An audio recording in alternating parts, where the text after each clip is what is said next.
called Sankhya because there are number of principles in it. That is the Sankhya.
One more thing.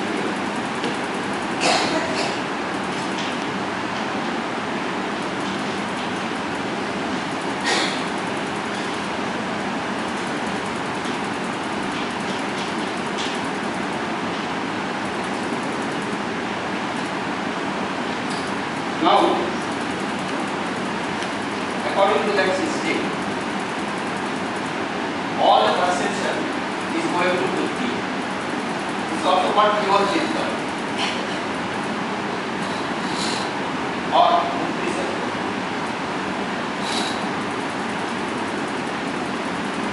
What it is saying is that when something is perceived here, all the things which are perceived are these ones.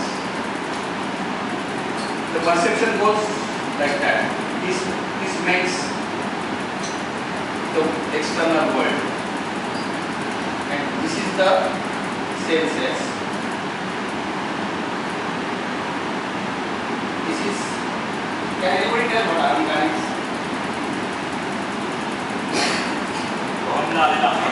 Huh?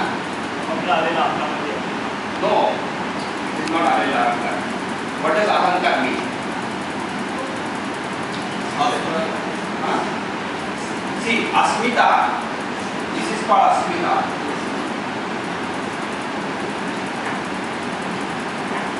There are two, there is one more layer here sometimes. But anyway, ahankar is when the buddhi sattva perceives something and when it is reflected, because all the perception is possible only when Purush is there.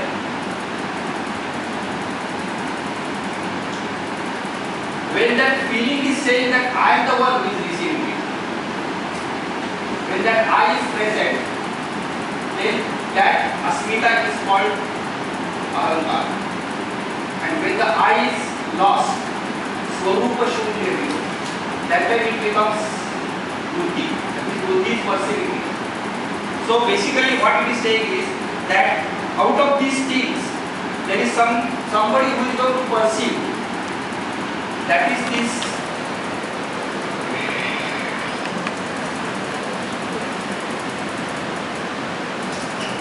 perceiver. There is a medium due to which perception is possible.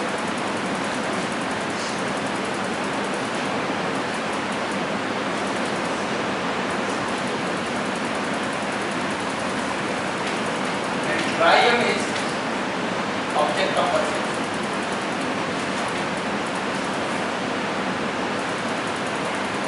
That means the entire, whatever you can perceive, should be categorized into that.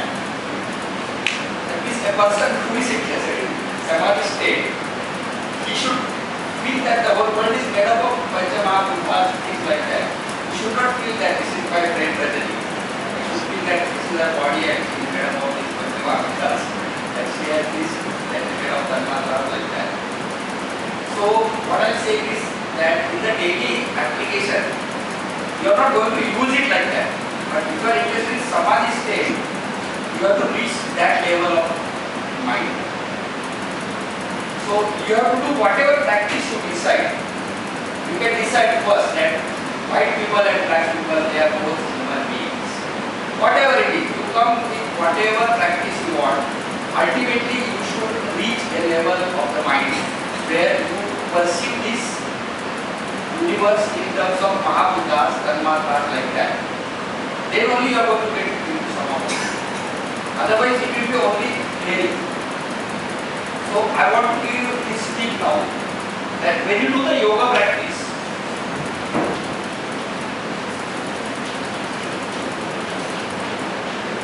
whatever practice it is,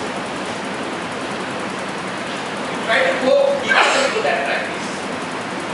So for example, suppose you are doing an ordinary yogasana practice. In my 11th chapter, there is one statement. It says that ultimately do the poses using only skeleton. This idea I got in 2006. I started my practice long ago. It took me 30 years to get to that statement. I'm honestly telling you. So what happens is that if you do that yogasana practice, you should feel that your only skeleton is doing that pose. That you should go deeper and deeper into the feeling of that asana.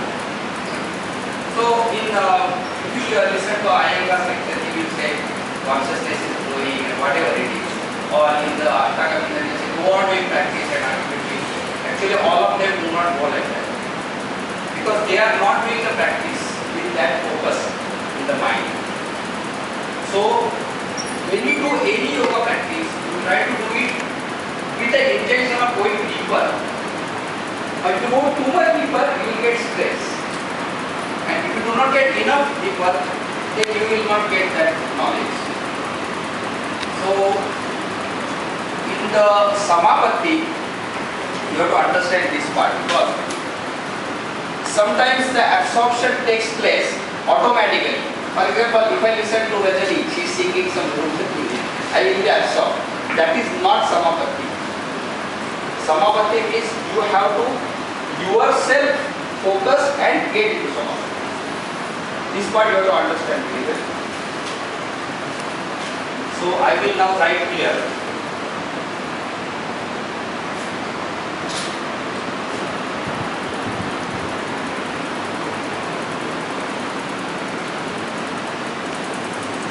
Even in the 4.1, he says Janmaushade Mantra Tapas Samadhiya Siddhaya.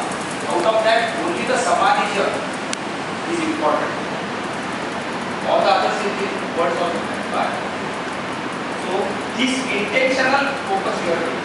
If you are interested in samapatti, I am not telling you to be interested. I am just telling you that you are interested in samapatti. Even if you are doing a gross level practice of asana, try to do it deeper and deeper and deeper. Actually, there is one word in Hatha Yoga Pradipika, and that word is called Raja Yoga.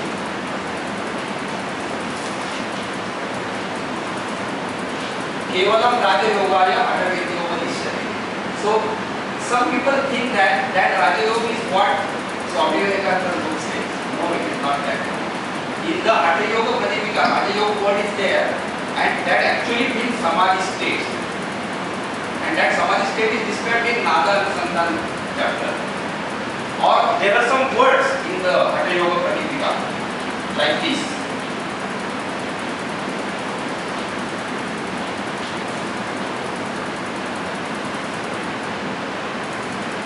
Going beyond the mind or healing the mind. So there he is implying asmita and beyond. It is matching with the Chittamutti yoga. But that type of yoga practice, Hatha yoga practice, nobody does.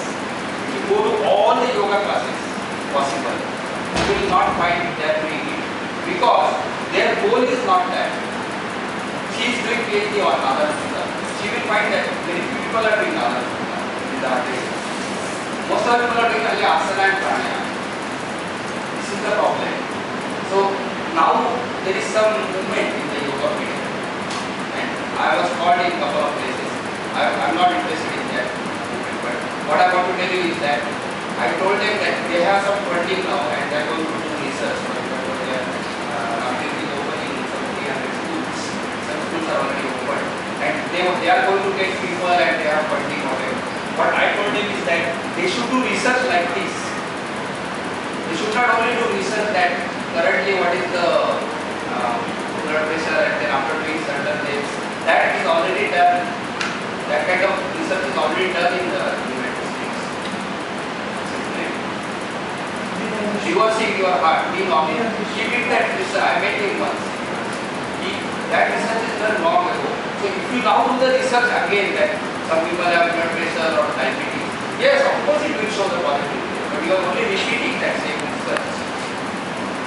Instead of that, they should do this kind of research that what will Nalanda do, and some volunteers will be there. I am doing it on a very small scale.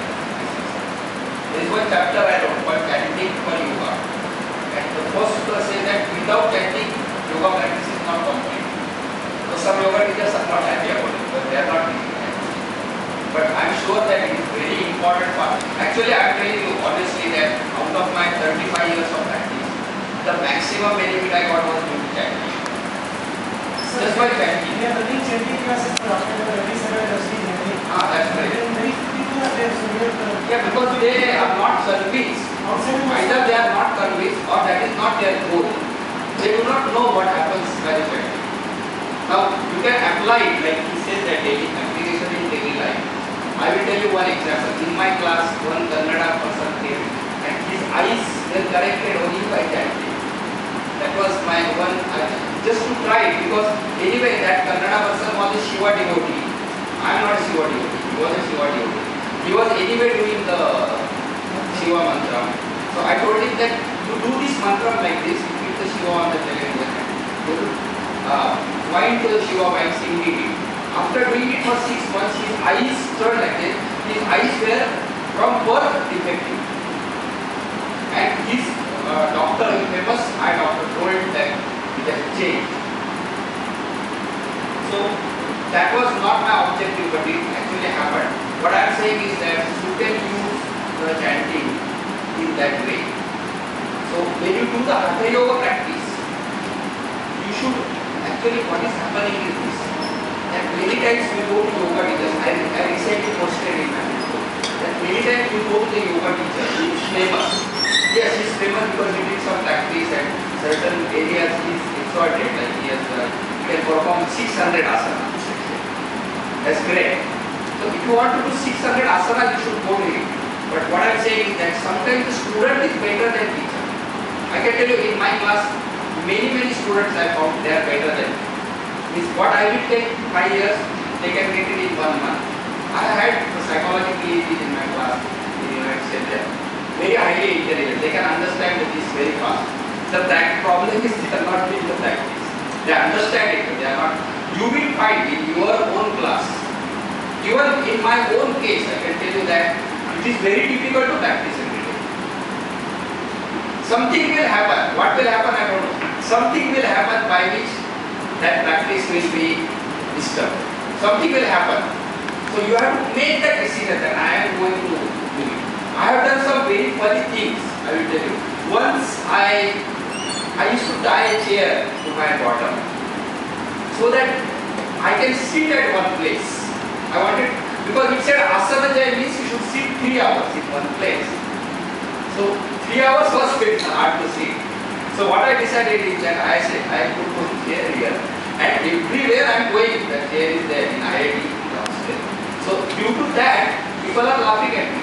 But I can tell you that I did sit few times. I can sit 3 hours now. But of course I cannot sit in samadhi for 3 hours. But just sitting I can do. Definitely.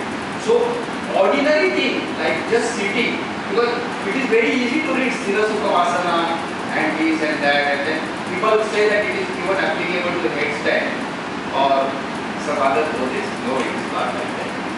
It is directly used in meditation only, and just to sit quietly for 3 hours is not a joke. So you will find that very intellectual people may understand it, but they cannot practice it. Whereas some people go to such teachers who are very good in asana or things like that, and they restrict their practice to that. But they are not able to achieve that. For example, some yoga teacher has done 8 hours of asana practice. You are not able to do 8 hours of practice because you are working in TCS. The teacher is only doing that. But teacher does not tell this to the student that because I am only doing asana whole day and nothing else I am doing. It doesn't tell like that. It must be told. So there is a commercial angle and you cannot avoid it and all that. fine. But this is not a commercial class. I just want to tell you whatever I think practical wisdom or even theory, that you have to do that practice and you should increase that practice day by day, and you should feel that you are going ahead. You should feel that confidence is coming. Every time everything cannot be asked.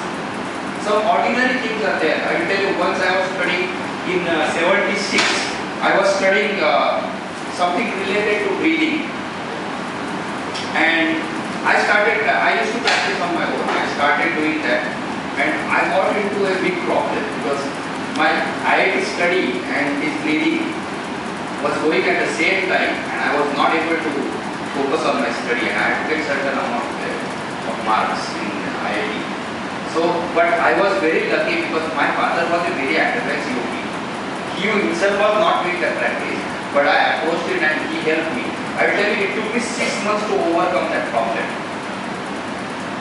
So, what happens is that you have to, unless you go and practice, the teacher may not be doing that practice. So, if you are interested in knowledge, you have to sacrifice. You have to sacrifice. Suppose you go mad, you have to do it. Or you can do it less and slowly. You must know that what you are telling is sure about that. You must know, if you tell somebody that Anulom Vilom is going to reduce their blood pressure, you should not tell it because it is written in the book. You should do it because you have yourself done Anulom Vilom. See, in my yoga teacher training, there is one exercise. Only one British person did it. No other person has done it yet. That suppose you want to study one asana, you should do at least 200 times that asana. Then only you can ask me any question. So 200 times means at least 1 minute or 2 minutes you have to do it at different times. So 400 minutes you have to do that asana yourself. Then you have to write a report on what is happening. I have had very good yoga students. I can tell you some very good yoga students I have, better than me. But none of them did this 200 times. When I did the Yoga Sutra study, I sang it 1000 times myself. Then I got to know that every time I sing, of course, my memorization was going on from childhood into other mantras and artis like that. So I memorized them very fast. But after memorization, I sang it 1000 times, and I came to know that that memorization itself gives you some knowledge which is not there anywhere else. Then later I attended some other people's lectures and I found that they don't have that knowledge because they are only reading from the book. Yes, from the book you can get knowledge, but to really get that confidence that yes, this is what you have to use. So if you look at the life of Professor Krishnamacharya, who is B.K. Sankar's guru, it is different from his student's life. You can see his life, it is different from student's life. They are not telling everything what he was saying. His philosophy is different from their philosophy. You have to do this study. I will write it here for you.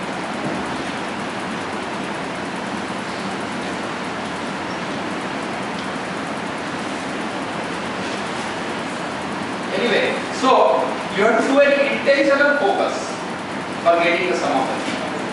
And you should be able to get into that samapatti. Up to certain state, you should be able to get. So to use this, you can use whatever it is. Even if you are doing Hatha Yoga thing and you decide that I want to stay in headstand for 5 minutes. You start with half a minute or whatever it is, and you try to achieve that. You must achieve the siddhi.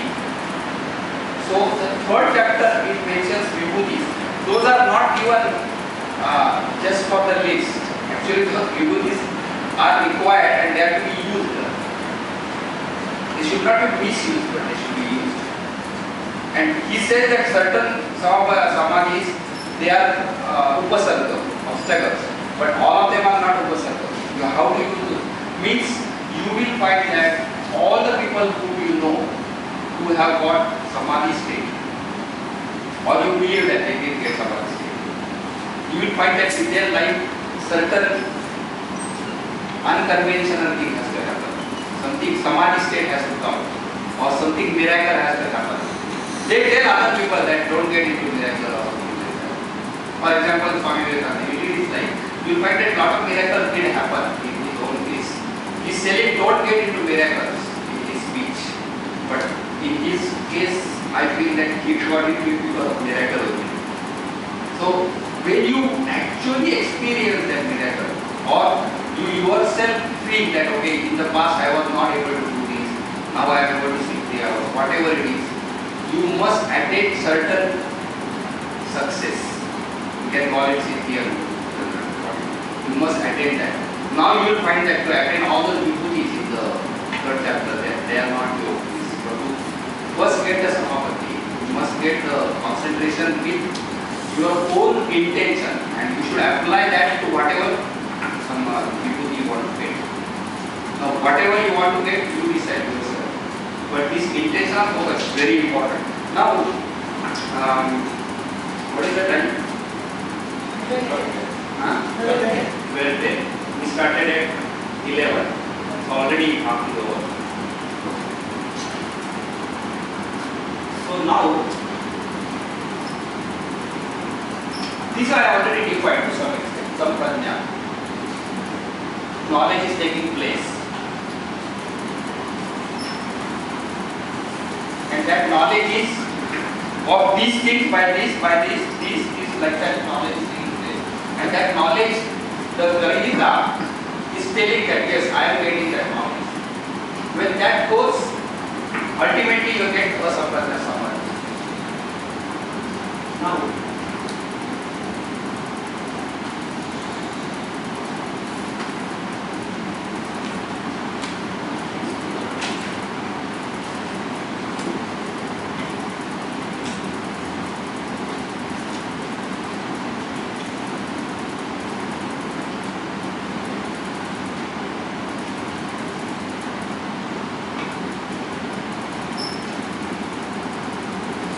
these two words you also know.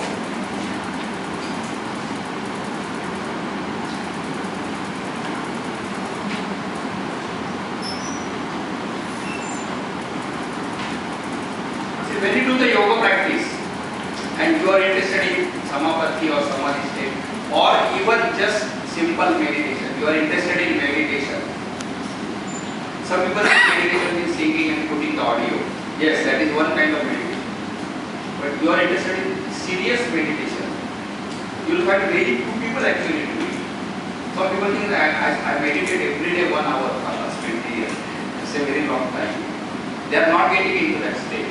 Because, see, what happens is, every person has some desires. That is why in the Yoga Sutras of Patanjali, it starts with Dukkham. Dukkha Trayavigata, Tatvigata. In my sutra, I start with happiness. Every person is looking for happiness. Even the sannyasi is looking for happiness because he thinks if he takes sannyas, he will be more happy. So, every person is desiring something, whatever it is. Some people say, I don't desire it, but actually they are desiring something. When total desire is gone, they won't be here. Then here means they are desiring something. So, in our own case, we have to see whether our desire is going in this direction or this direction. It is not easy to go in that direction. Sometimes you will get attracted when you read some book. Suppose you read a book, Virya Nash Has Mrityu, then you will feel like doing celibacy. Some of my students do that. I was telling you all. So Swami Shivananda's book. Actually, according to me, that instruction should be only given personally. It should not be in the book. It's a mistake to write a book on that topic. But they feel that they are candidate for that. There is hardly one in million who is a candidate for that. Go into the complete celibacy state. If you look at the history of the yoga or even spirituality, very few people reach that. The real. So when you find that you are actually not in that direction, you should accept it. You should not try to do too much. You know that definitely you want to enjoy certain things and certain desires you have. Whatever it is, your son's education or marriage or whatever it is, you should satisfy those desires in my opinion, personal opinion. You should not force, otherwise it will create a conflict and nothing will happen. So in this state, those people who are interested in samapatti, the first requirement in my own experience is you should get a very peaceful state of mind. If you are not getting a peaceful state of mind, that's all you should try for. No, I'm not going to define what it means, but you should feel peaceful. Unless you get to that state. Sometimes we do a yoga practice in an exalted way. Like suppose I give a demonstration now of Mayurasana. It looks wonderful, actually. Every time I do it, people feel it's great. So they think that I know everything. No, I only know Mayurasana. So what I'm saying is that we want to do it because we want to demonstrate or get some other benefit. For example, I want to get some yoga students.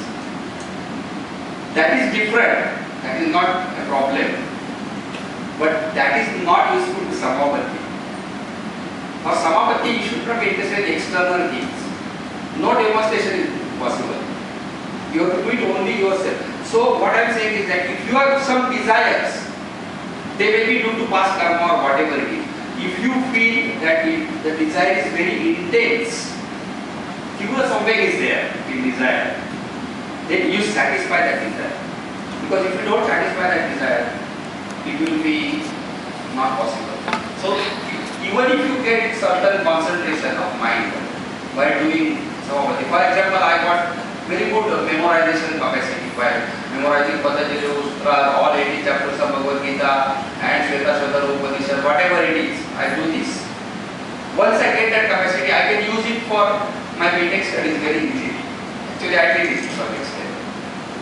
So what I want to tell you is that if you have a yoga tendency, if it is intense, satisfy that. That is my tip. Don't try to skip it. Because unless you satisfy it, it is not going to happen. So in the yoga also, there is some good and bad. Of course, if you are having some desires which are bad, then you have to address them separately.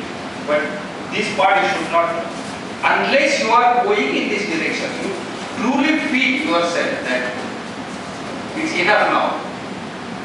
It's only time pass left now. It's too much. We had everything, all types of food, all enjoyment. There is nothing in this enjoyment. You should truly feel like that. Then you are in this status. Then only samapatti is possible. But once you get that concentration, you can use it for your yoga, and you should use it in a proper way. This is another tip. So I'll write here.